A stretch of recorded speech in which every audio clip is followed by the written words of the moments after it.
We've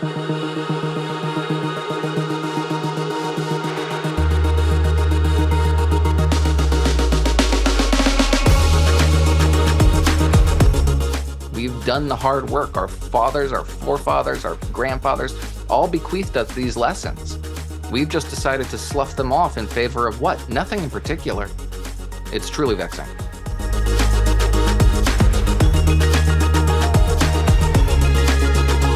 Welcome to Acton Line, a product of the Acton Institute for the Study of Religion and Liberty. I'm Eric Kohn, executive producer. In 1987, the great novelist and essayist Tom Wolfe published a piece in the American Spectator. Wolfe's essay began by looking at the psychedelic counterculture movement centered in the Haight-Ashbury district of San Francisco in 1968. At that time, doctors in free clinics were observing patients coming in with diseases and other maladies that no doctor there, or anywhere else that they could find, had ever treated before. In fact, these diseases hadn't been seen in so long that they were never given Latin terminology and were known only by the mange, the grunge, the itch, the twitch, the thrush, the scruff, and the rot. What was happening is that as the hippie movement was shedding norms of hygiene and cleanliness in order to live more authentically, diseases associated with a period of time when hygiene was not common were returning. The title of Wolfe's essay was The Great Relearning. The hippies and others were relearning why we engaged in these certain hygienic practices all over again. In an essay in the January 2024 issue of National Review, senior writer Noah Rothman sees similar patterns of people persuading themselves that inherited wisdom and common knowledge doesn't apply anymore happening all over again. In his essay, entitled The Great Unlearning, Rothman breaks down several different areas of American life where certain people have persuaded themselves that the lessons of history, economics, and good governance don't apply anymore. The results, as Rothman documents, have been disastrous. In this episode, I talk with Noah Rothman about the Great Unlearning, why it's happening, and what we can and should do about it. Noah Rothman is a senior writer at National Review. He is the author of The Rise of the New Puritans, Fighting Back Against Progressives' War on Fun, and Unjust, Social Justice and the Unmaking of America. He is also the author of The Great Unlearning, an essay in the January 2024 issue of National Review, which we'll be discussing today. You can find additional resources in the show notes for this episode, as well as find previous episodes of Acton Line on our website at acton.org/actonline. And if you like this program, you can help us reach even more listeners by sharing it with a friend and leaving us a 5-star review on Apple Podcasts. We welcome your comments as well. Acton Line is available on Apple Podcasts, Google Podcasts, Spotify, or wherever you listen. Noah Rothman, welcome to Acton Line. Thank you so much for having me. So your essay in the January edition of National Review in what I should add is a beautifully redesigned magazine for those of you who aren't subscribers to the print edition of National Review. I encourage you to. It's a beautifully redesigned magazine. Your essay is The Great Unlearning, as you look at a society-wide recovery being needed of fundamentals. Why don't we start with, tell us in general, what is your essay about and what trends were you starting to notice that inspired you to write it? So for conservative right-leaning thinkers, the notion that society has failed to adhere to or simply failed to appreciate the lessons that they were bequeathed by their forebears after centuries or perhaps millennia of experimentation with different theories of social organization isn't going to sound especially innovative or novel. We've all encountered these arguments before.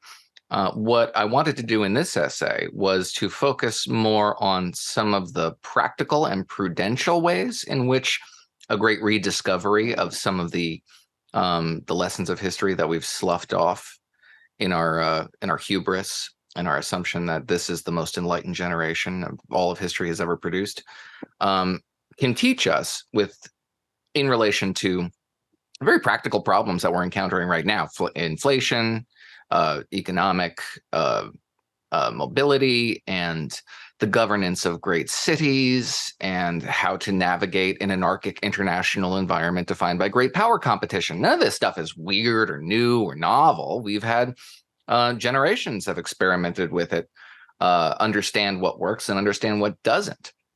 So it really didn't seem to me like there was a great wealth of exploration rather, of how what we understand to be sort of a really prideful exercise in deliberately forgetting the lessons of history could actually help us navigate our environments. It was just really philosophical and kind of a broad theoretical lament. But I wanted to make this a little more narrow, a little bit more focused. And so it would be a helpful guide for policymakers who want to take these lessons and apply them practically. Where is this? The title, of course, sticks out to me as a reference to a great Tom Wolfe essay, the Great Relearning, where he looked at what was happening in particularly like the Haight-Ashbury in San Francisco during the height of the hippies, where you had people coming down with diseases that doctors could not readily diagnose, and they had to go back to older textbooks to find out, well, these are just the kind of things that start to happen when you ignore the basic tenets of hygiene and cleanliness. And we go back to kind of a more animalistic period of time. In this unlearning, where is the motivation coming for, I guess, the desire to unlearn these things? Or I guess what stuck out in my mind as I was reading your essay is this modern trend to think that if we could just change the way that we talk about certain problems, if we change the language that surrounds it, we can change the actual reality of the circumstances just by changing our verbal projections onto other people of what we're describing.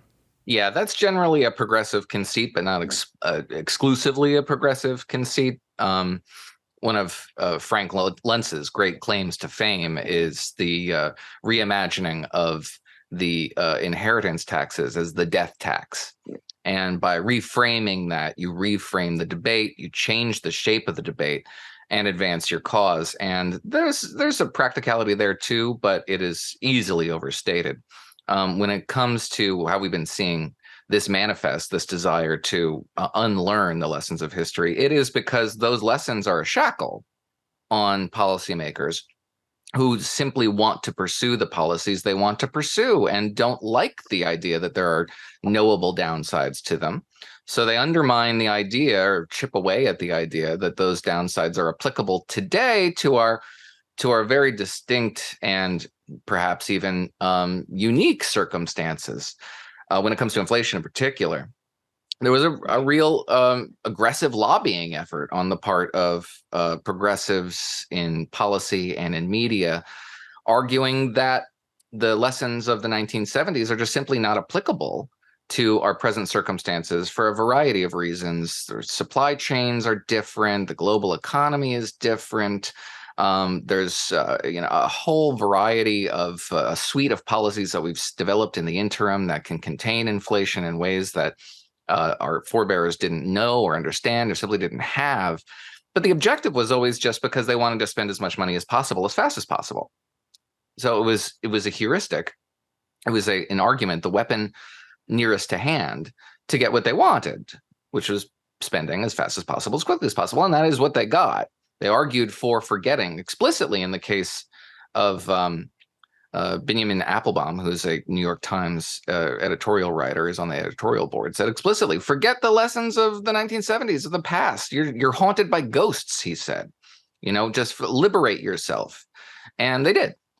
And what they got was this spectacle in which Democrats argued with themselves over how the inflation that we were seeing is probably environmental and it's transitory and it's not really real. And also it's the people who are complaining about it are detached from the circumstances of most other Americans. And we can't really fix it. We don't even really know what it is. It was a weird spectacle. And it's totally unnecessary and totally undeserved. We know how to contain inflation. We know how to reimpose containment when containment fails. The problem is all the remedies are very painful. None of them are great. Nobody's going to welcome them, which is part of the reason why you have to observe the fundamentals of containment for insofar as it's possible, for as long as possible, because when that fails, all the remedies are undesirable. But we know exactly what they are. It is not spending beyond the rates of economic growth, deficit spending exceeding economic growth. It is establishing a navigable regulatory environment that favors entrepreneurs and innovators over the bureaucrats who would constrain them. It is ensuring that demand doesn't continue to rise alongside wages, and that wages eventually catch up with demand. And if you continue to juice wages so that they keep chasing inflation, then inflation keeps chasing wages, and you have this self-perpetuating cycle. All this stuff is known and knowable, but there was this great theatrical display of forgetting on the part of people who wanted all these lessons to no longer be applicable. And that was it. They just wanted that. And it was a very costly exercise. It reminded me of it's probably 15 years old now, but a Saturday Night Live sketch with Steve Martin and Amy Poehler and Chris Parnell, where this Steve Martin and Amy Poehler, this couple that apparently are struggling with debt. And Chris Parnell's solution is a book that he's written called Don't Buy Stuff You Can't Afford. And as they continue to ask questions to him of like, well, what if I really want something but don't have the money? Don't buy it. And the hilarity of that whole sketch is just the simplicity of the conceit, right? That like it's something that everybody knows, but that nobody wants to be true. But I want it. So like, but what if I don't have the money? Then you don't buy it. This is confusing, right? It's, the way they handle it is, we'll put it in the show notes for anyone who hasn't seen it. It's great. But do you think it was, particularly with regard to policy that both created inflation, and I'll inject the bit from the interviews I've done with David Bahnsen in the past, where I think the one element about the inflation conversation that I know he always inserts is that we did create a massive supply shock in our COVID policy response in shutting down the economy. So there's an X factor in there that's a little different from the 1970s. But the supply shock was part of the 1970s problem. And in fact, it was argued against, I'm sorry to interrupt, but that's what some of the people who are arguing for, just unconstrained spending in the early post mid-COVID period, when Joe Biden took office, was that they argued both ways. They said, listen, this is nothing like the 70s because we don't have these, supply shocks. But also, you can't blame us for inflation because of all the supply shocks. This is literally the argument that was made, and sometimes within the space of a couple of breaths, from people who were just arguing for their desiderata, what they want, when they want it. So yeah, we did have a supply shock problem, but recognizing that should have constrained spending. It should have created the conditions, at least the cognitive conditions, in policymakers who would be wary of exacerbating that tension by juicing demand, by creating more demand for goods that the economy could not provide, and therefore increasing inflation. I mean, that's all inflation is. It's just too much demand and not enough goods to satisfy that demand. And so the fiscal policy, the Biden administration leaned heavily into monetary policy, a tight monetary policy, controlling or at least deferring to the Fed in the effort to control the money supply. But their fiscal policy bore no resemblance to an anti-inflationary approach to fiscal policy. These two policies were working at odds with each other, and nobody seemed to reconcile the discrepancy until it became an untenable situation. So by your lights, is this particularly the inflation problem? Because as you mentioned, there are other areas where this same thread runs through, and I want to get to those in a moment. But is it just a combination, by your lights, of motivated reasoning and a lack of political courage? Because I think you're right that people do know like what the policy answers to inflation are. But you make up an important point that they're not popular things to do. And when you had some groundwork already being laid, prior to the pandemic, we had this bump in the idea of the salience of modern monetary theory, which always struck me as, again, the same kind of motivated reasoning that was like, we can spend whatever money we want and there are no consequences to it. When, any economist worth their salt is going, even one that is in favor of a, Keynesian stimulus and all of that, will tell you that there are trade-offs and consequences. But this whole movement seemed to want to eschew the idea that there could be any possible consequences to spending a ton of money. Well, I was so frustrated with MMT, modern monetary policy, modern monetary theory, advocates because they're terrible advocates for their own theory. They emphasize, as you say correctly, that all this spending can just happen. Spend, spend, spend, spend, spend, and you get all the goodies you possibly want. But the other side of that theory, it's the same theory, is that you have to tax the heck out of that spending so that it never finds its way into circulation. The second it finds its way into circulation, you have an inflationary problem. So you have to, the second it's spent by the government has to tax it immediately so it never finds its way into your pocket. They never emphasize that. In fact, they say the opposite, that you'll enjoy all these benefits, including monetary benefits, including just an increase in your own capital.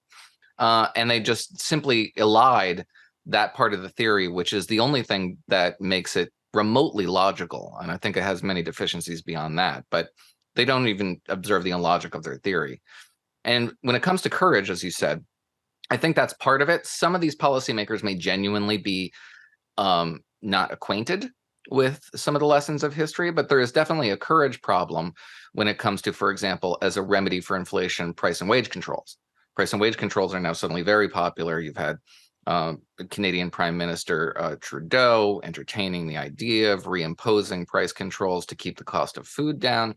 Talk about an old idea, maybe the oldest economic idea, the idea that you can simply impose a price on something and make it static and therefore affordable. And we've had literally millennia of experimentation with this idea, only to discover that not only does it not work, but it makes the problem you're trying to address worse. It's nevertheless very popular. So what do? Do you tell people something they don't want to hear? Or do you entertain the notion, maybe not implement it, but at least entertain the wisdom of the masses to save your own political skin? And the more you give credence to bad ideas, the more likely they are to come to fruition at some point or another. So yeah, there is a courage problem there for sure. Before we move off the purely economic issues part of this, do you think that there is a great unlearning going on in certain segments of the political right as well? Because at least for a lot of my time in this world, the responsibility of the conservative in the argument was always to be I think it's Thoreau, that there's a certain meanness in the argument of a conservative, along with a certain superiority in its fact, to be the ones to have to step in to remind people of these kinds of things. But as I look at some of the new right people, ones who embraced similar kinds of spending during the COVID pandemic, the idea of just printing money, do you think there's a unlearning, at least when it comes to economics, going on with the new right as well? I mean, of course there is. And I get to the right in that essay later on when it comes to the approaches to foreign policy. But there most certainly is. The right has found itself particularly attracted to protectionism as a remedy for the excesses of globalization of the economy, for example. And it's a very contradictory problem for them because, and let's just take one recent example, a very controversial example, which is the recent sale of U.S. steel to a Japanese competitor. Now, this has frustrated many an economic nationalist on the American right. They find this to be not only an insult to the American worker, but a threat to American national security. U.S. steel is absolutely imperative to the development of, for example, a blue water navy, which we absolutely need in order to counter the threats from abroad. And this, they say, imperils our ability to do that. Well, I don't think that's true at all. But you also have to understand where this came from. What is the impetus for U.S. steel selling or Japanese steel selling itself to or Japanese steel acquiring U.S. steel? It's because of protectionist policies that created tariffs on this steel that did not allow Japanese steelmakers to access the American market. So Japan wanted access to the American market. And so what they did was purchase U.S. steel for way above market value. Why was it above market value? Because the U.S. government had inflated the price of U.S. steel. So Japanese steel is simply responding to the incentives that the Japanese steelmakers responding to incentives from the U.S. government to inflate the price of U.S. steel so they could access the U.S. market that policymakers didn't want them to access. And now they're complaining and I think unjustly, frankly, about the effects of their own policy preferences. None of this is hard to forecast. It was forecasted. But the problem was nobody wanted to listen to the remedies that were prescribed by these old, conservative relics who were so caught up in all this 20th century Goldwaterian nonsense, and it was time to move on. The tides of history had turned, and this generation was more enlightened than the last generation. Blah blah blah blah blah. They ignored the lessons of history. They're suffering the consequences of that, and they look to us to blame us for not properly warning them, I suppose, of the effects of their own policies. It's more than a little perverse, and I have very little sympathy for it, as you can tell. It did produce, I think, what may be my favorite headline of the year, though, to Eric Boehm writing at Reason magazine, what J.D. Vance could learn from reading Hillbilly Elegy. I will put that piece in the show notes as well, but that headline made me laugh out loud when I read it. I want to move to major American cities. What is the great unlearning that is going on with regard to the governance of our great, large American cities? So it's captured really in a quote that I stole from the intellectual Nathan Glazer, who in a 1993 lecture crystallized one of the major problems that has afflicted cities from the 60s on, but with a brief interlude between the 1980s and early aughts, in which we sort of walked away briefly from the reconceptualization of city management as something quite utopian and returned to something very practical. Glazer said in 1993, quote, speaking of New York City, New York stopped trying to do well the kinds of things a city can do, and it started trying to do the things a city cannot do. So what he meant was a city knows how to do certain things well. It knows how to pick up the trash. It knows how to fight crime. It knows how to construct facilities and deconstruct facilities that have reached past the point of their utility. It knows how to do all those things that make a city livable. What it doesn't know how to do is fight poverty. It doesn't know how to save people from the consequences of their own decisions if they are self-destructive. It doesn't know how to extirpate racism from men's hearts. It does not know how to control the weather. And those are the things to which city officials, municipal officials across this country have committed themselves to. Municipalities across this country are tearing themselves apart in order to pass non-binding resolutions stating their position one way or the other on the Israeli war against Hamas. Why? Why? What does that have anything to do with anything? It's not your job. It's not your remit. Do you think your position is too small for you? Does it not satisfy your ego? It's a bizarre failure to understand the municipal official's job.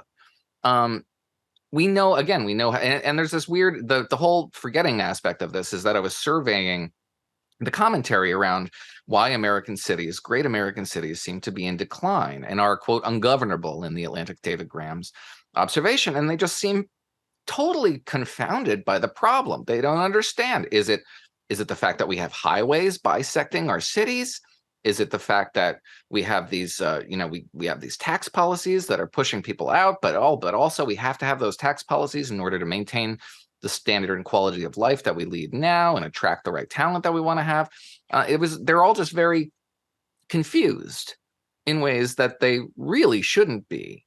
There's economic laws that apply to the malaise that afflicts the American city, many of which were developed in the 1960s, which was a decade in which all of these problems began to rear their heads and were subsequently addressed by the generation hence in the 1980s and the 1990s. But we do know that roughly a non-confiscatory tax policy, something that doesn't punish people who want to live in cities and work in cities, is part of it. A deterrent criminal justice regime that deters criminality by policing quality of life crimes first, which makes cities, prevent the kind of crime that makes cities unlivable, are the sort of things you do if you want to maintain a functional city environment. And then all of a sudden we have this. So these are all old problems, but we do have a slightly newer element to this, which is that the covenant that used to exist between progressive activists and democratic politicians to whom they were beholden has been broken. In the past, the activists would make ridiculous, absurd demands, seek the kind of radical social engineering that no politician would ever subscribe to if they wanted to keep their office. And the politicians would reject that, and they get to look sane and sober, and the activists would get to look committed and zealous, and behind the scenes, they'd all scratch each other's backs. That covenant was broken when the politicians decided to put the activists' demands into effect and see how they worked. And what we've seen is that when you declare a city a sanctuary city, you get a lot of migrants. You increase the pull factors from migration, and you get an immigration crisis. When you shutter the mental hospitals, you increase the likelihood that dangerously mentally ill people will have dangerous interactions with civilians. That's what's happened. We've seen so many things that were predictable as a result of this dynamic breaking down that should have been predicted. They weren't. And the question is why? What is the cognitive obstacle to drawing these conclusions? And what I settle on is that there is this great deliberate exercise in convincing ourselves that we have evolved beyond the constraints that were imposed on our forebears, that the end of history is upon us and we're living in it. And it's a bizarre conceit. It is hopelessly wrong. And we have to live through its failure now. We'll probably have to live through one again. But the remedy to it is simply remembering. I lived in Chicago for about 15 years, and nearby Oak Park, which is a nice little wealthy suburb just outside of the city, had passed a resolution maybe 15, 20 years ago declaring it a nuclear-free zone, which is keeping in that same kind of nicely symbolic stuff that means absolutely nothing at all, but always like to refer to Oak Park as the nuclear-free zone when it comes up. But stay on Chicago for a minute. I mean, your analysis of the hardcore progressive activists and the things that they demand eventually getting put into policy. In Chicago, it's not just that. They're also getting elected. I believe there are now 12 members of the 50-person Chicago City Council. 12 of the 50 aldermen are members of the Democratic Socialists of America. And they now have a lot more sway over policy in the city. Brandon Johnson, who is now the new mayor of Chicago, is very much of a mind with them. He is a creature of the Chicago Teachers Union, which is the most powerful political organization in the city of Chicago. And they're really having their run of it in terms of policy. And it's been married with the things that we hear about from Chicago regularly: violence, crime, a immigration crisis, and massive outmigration from that city.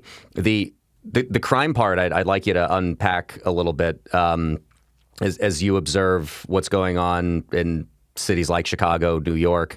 Some of them are handling it better or differently than others. I'll just, again, indulge me for a second. I was in New York a couple times this year, and even walked back from a bar to my hotel at 1:30 in the morning and didn't feel unsafe. And I lived in Chicago for 15 years and was walking 3 or 4 blocks near Michigan Avenue, not even all that late at night, and felt markedly less safe in a city that I was much more familiar with.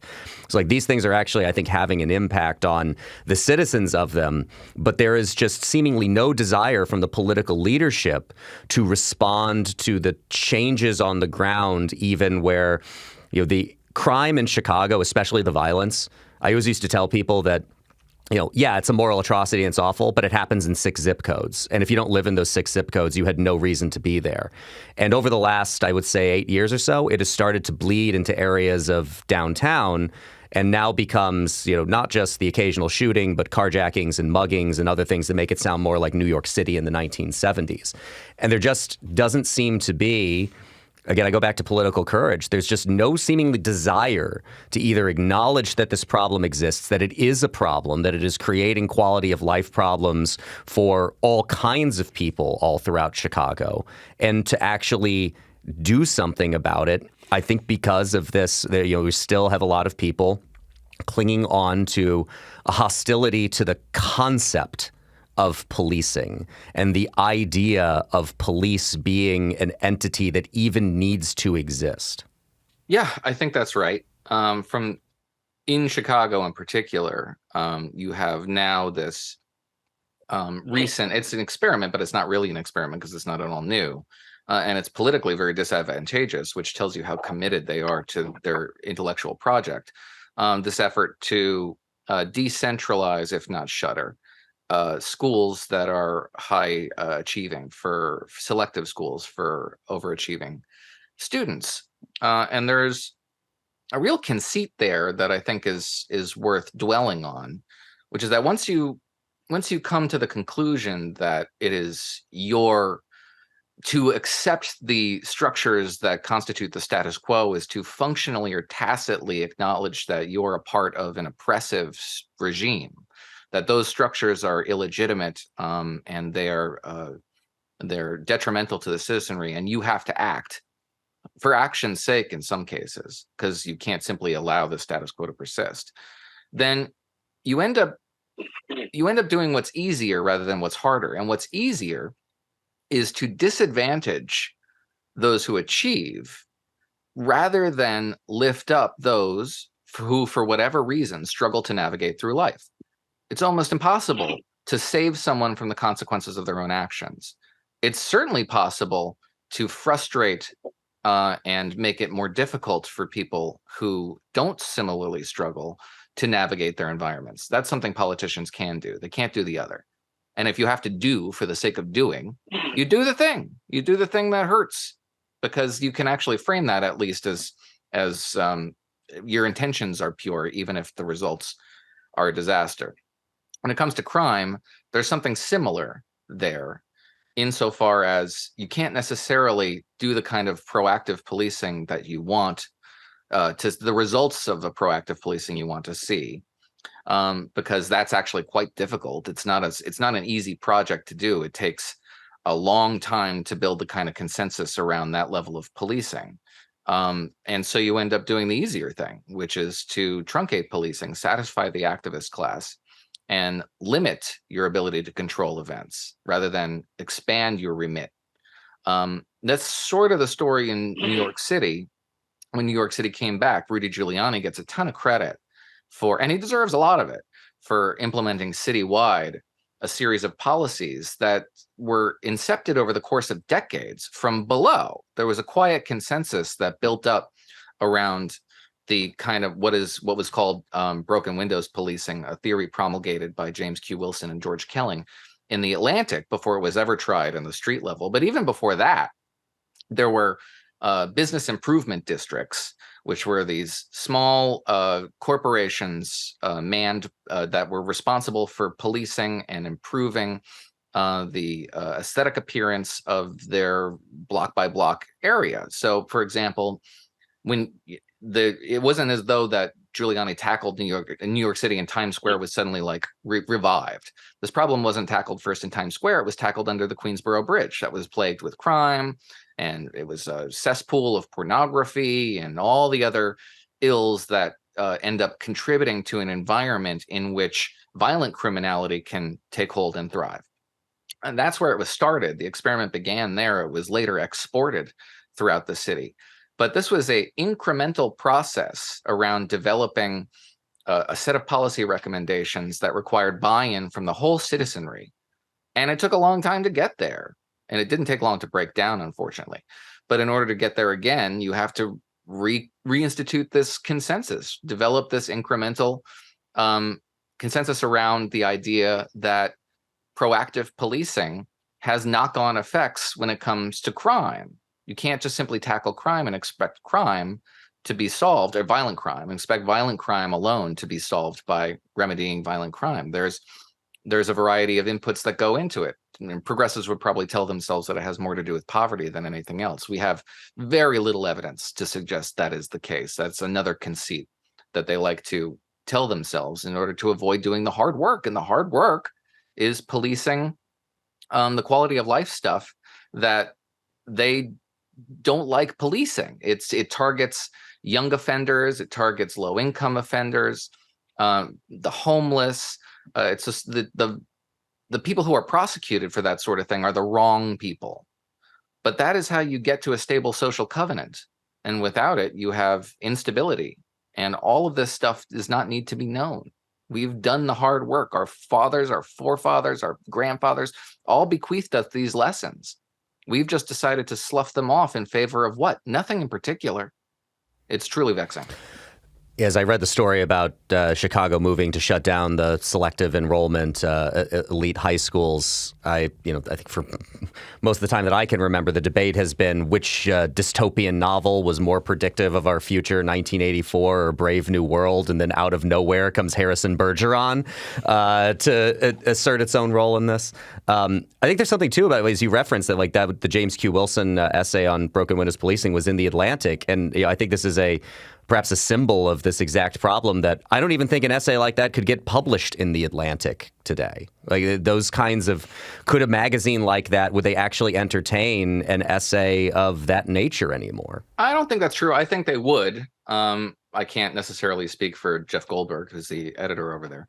But I think they would. Sometimes they publish counterintuitive things like that. What they couldn't do is incept in the public the kind of reach that essays like that used to have. These trial runs for policy in the space of intellectual journals. That's harder to imagine. Hope maybe someday we can get back there. But for those of us who are in the business of publishing in intellectual journals, we know they do not have the reach that they once did. What is the great unlearning that's been going on with regard to foreign policy? Sure. So I opened that part of the essay with something more familiar to conservative readers, which is this effort to anathematize the giants of Western liberal thought, the liberal canon, because they are on the left in particular. They are colonizers. They're white European men who crowd out the thinkers in what we know to be the developing world and the Muslim world, for example, of antiquity. And so they need to be decolonized. On the right, there is an effort that's not dissimilar insofar as these older thinkers are, in particular, their attachment to liberalism has put us on a path towards fractious, internecine squabbles, disunion, the sort of thing that inhibits our ability to craft and create and build great projects, and frustrates the effort to have the full flowering of the cult of unity that the right finds itself attracted to. But it's primarily on the left. This is not foremost a right-wing problem. And you had a variety of Democratic officials who lent credence to the ideas that all these, ideas that we've inherited are not only unequal to our time, but unjust, in part because of the accidents of birth of the people who created them. The President of the United States himself attacked English jurisprudential culture, little things like trial by jury, or confronting your accuser in court, or evidentiary standards that should be really high for a criminal conviction, that sort of thing. He called that a white man's culture, said it's got to go. All this stuff has a cognitive effect on the people who they're appealing to. They perceive themselves to be better than the people who came before them, better than their forebearers, more enlightened, more educated, more knowledgeable, and therefore better equipped to navigate their environments and think up really novel and innovative ways to better the human lot. And this idea sort of came to fruition around the same time as the idea that we had, as a species, as a human species, evolved beyond the point of which the eternal great contest between nations, a dynamic that has pertained since, the Peloponnesian Wars, was somehow behind us. No longer will we be invested in the great game. This was something Barack Obama said in Russia, of all places, in 2013, I think, 2014. He said there's going to be, threats from isolated non-state terror groups and failed states and nations on the periphery of the great human tribe into which we were all entering. But those were the threats of the future. The idea that nation states would go to war with each other over petty things like prestige or even resources and territory was a thing of the past. And 6 months later, Russia invaded Ukraine and put that whole thing to rest. But in the interim, in the days that have, or the years that have followed, we've seen even more threats arise from America's near-peer competitors in the pursuit of the eternal quest for regional and eventually global hegemony. International relations is a zero-sum game. What you get, the other guy doesn't, vice versa. Alliance structure is something that we can understand from antiquity. The Greek city-states established alliance structure, and the dynamic has not altered all these millennia later. But, and again, the right sort of succumbed to a little bit of this temptation themselves when Donald Trump, throughout his presidency, would routinely disparage allies because they provided us with no material, tangible benefits. And he defined that in a very narrow sense. He meant capital. Like these countries need to pay their freight. And if they don't, we can simply slough off the burden of being the sole global hegemon and outsource it to other countries like China. He literally said, for example, that the Chinese Navy should be taking on some of the responsibilities for counter-piracy in America, in global shipping lanes, away from Western powers like the United States and Great Britain. I do not trust the Chinese to see especially well to American interests. But that didn't seem to really factor into this belief. The belief was that this was an unnecessary burden, an undue burden, and one we could simply abandon. And the whole situation will take care of itself. It's a bizarre conceit, but it's one that has gotten us to this point now where we face the very real prospect of great power conflict again. And in fact, we always have. And we know how to deter it, which is purely around hard power. It is establishing the conditions on the ground in which an adversary takes a look at the opposing forces up and down, says, wow, the costs will probably really outweigh the benefits if we were to go toe-to-toe with that force, and they self-deter. These are not like weird, outlandish concepts. They're almost intuitive. You have to talk yourself out of them. You have to think yourself out of them. And that's precisely what we've been engaged in for so long, talking ourselves and thinking ourselves out of intuitive conclusions that we would reach from having the barest familiarity with the conditions that our forebears underwent and the lessons they bequeathed to us. I'm curious if you find this this change, particularly on the political right, particularly vexatious, since, in talking about this carrying on of tradition and learning from the wisdom of the people who came before us and the events that came before us, I would always expect that conservatives, people who have a greater reverence for tradition and what came before us, to be better on these kinds of issues. But I look around at the political right now when it talks about these kinds of foreign policy problems and see just a marked change in the way that they think about them. I don't think the policy effects may be similar to like what the left of when I started paying attention to this stuff in the early 2000s would have wanted, but the reasoning for it is different on the right. But it seems like to me that the outcome is largely the same. Yeah, and I don't know how much to attribute that to on the part of Republican voters, like at the grassroots level. I don't know how much to attribute a sentiment like that is very populist, to a genuine reading on their part of the political landscape and the international landscape, and coming up with a set of policy preferences they think would address those problems, and separate that necessarily from their hostility towards their domestic political adversaries. I think a lot of the decisions that are made on an instinctual level and even on an unconscious level by voters are informed more by negative polarization, by their hostility to their domestic political adversaries. And I don't mean necessarily the domestic political opponents on the other side of the aisle. I mean the narcissism of small differences within intra-coalitional politics. The defining feature, I think, of quite a lot of the right now is that they all hate each other. And they hate each other more than they hate their America's foreign adversaries, and they hate each other more than they hate the Democrats. They do not want to be associated with each other. They want to see one or the other defeated eternally and without any ambiguity around it, an acknowledged capitulation from the other side, which isn't going to be forthcoming from anybody, particularly within one's own coalition. But I feel like that drives policymaking and policy preferences on Republican voters, and particularly in relation to foreign affairs. But just you've experienced it yourself. I experience it all the time. Argument over policy devolves rather quickly into identity. And I don't mean demographic identity, accidents of birth. I mean affiliations and affinities, and to whom you are beholden, and what ideas are more closely aligned with the ideas of people that I don't like on this or that issue.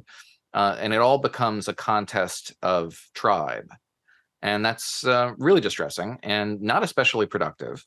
Doesn't get you anywhere closer to a reasoned policy response. It shuts down debate rather than advances it.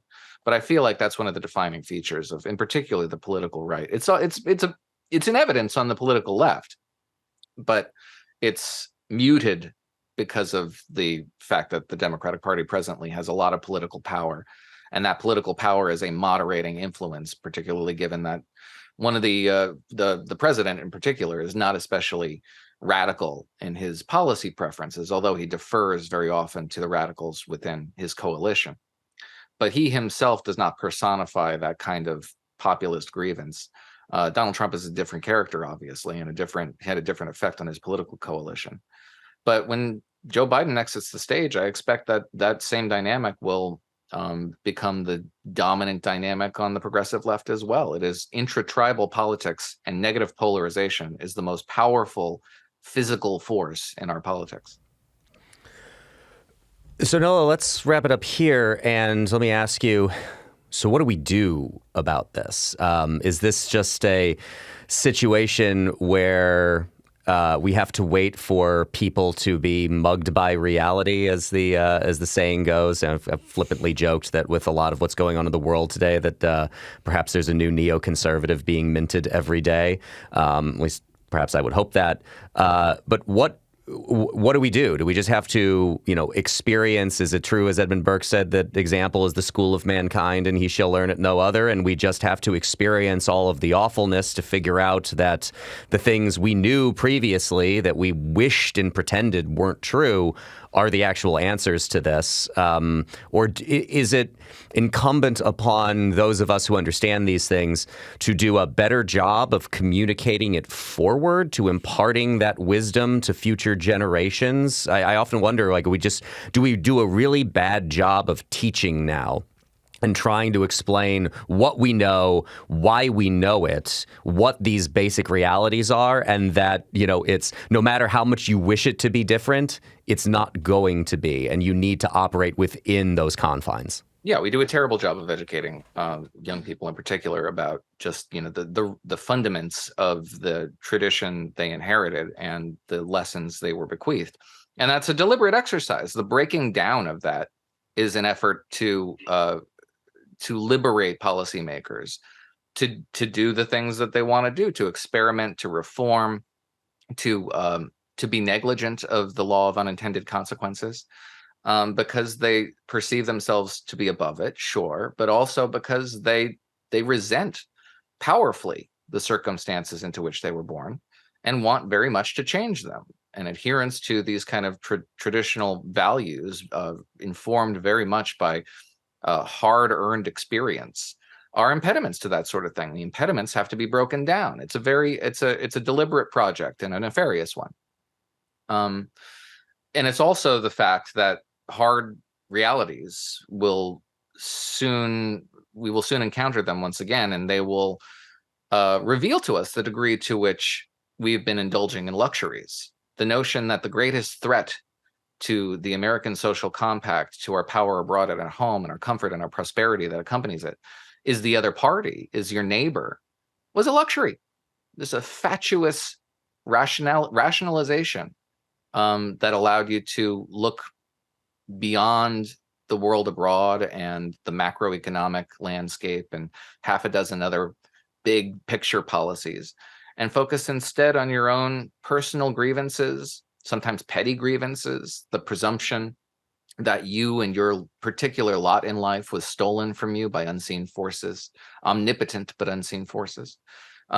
These were luxuries. The commercial power is yet another one that will impose a bit of clarity on us. When I think we spoke about my last book, which was on the rise of the New Puritans, which is a strange little cultish affect on the progressive left that regards frivolities and enjoyment with hostility because they distract you from the great project of our time, which is building the progressive utopia.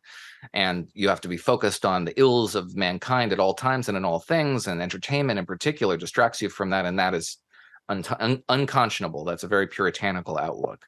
But what broke that down for the old Puritans, and what will break it down for us, is commercial power, because quite a lot of the products that they seek to replace our frivolities with are awful, are just not enjoyable. They're trash, and people don't like them.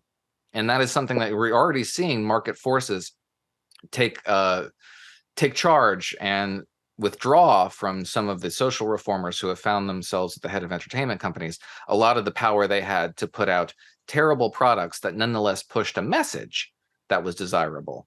Hard power politics, commercial power, the fascinatingly compelling realization that you're to be hung in a fortnight, right? I mean, that's the sort of thing that actually just focuses the mind. And so I think we will, as our conditions continue to deteriorate and the threats we face metastasize and grow more urgent and go closer into view, I suspect we will see the restoration of some kind of sobriety. It's just very unfortunate that we will most likely have to experience a lot of hard times in order to get there. It's a human condition. It's a human foible, but it is one that is avoidable if we were to commit to remembering these lessons of the past. And that's all we have to do. It is a shame that I don't think anybody will get there, because to do so would be to commit to that project would be to come at the expense of your own ego, your own conception of yourself.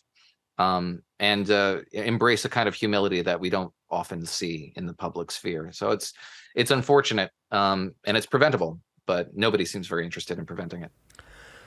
Noah Rothman is a senior writer at National Review. He is the author of The Rise of the New Puritans, Fighting Back Against Progressives' War on Fun, and Unjust, Social Justice and the Unmaking of America.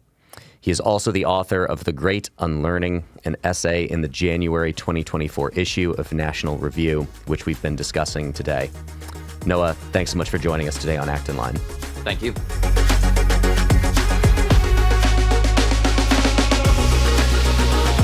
As always, thank you for listening.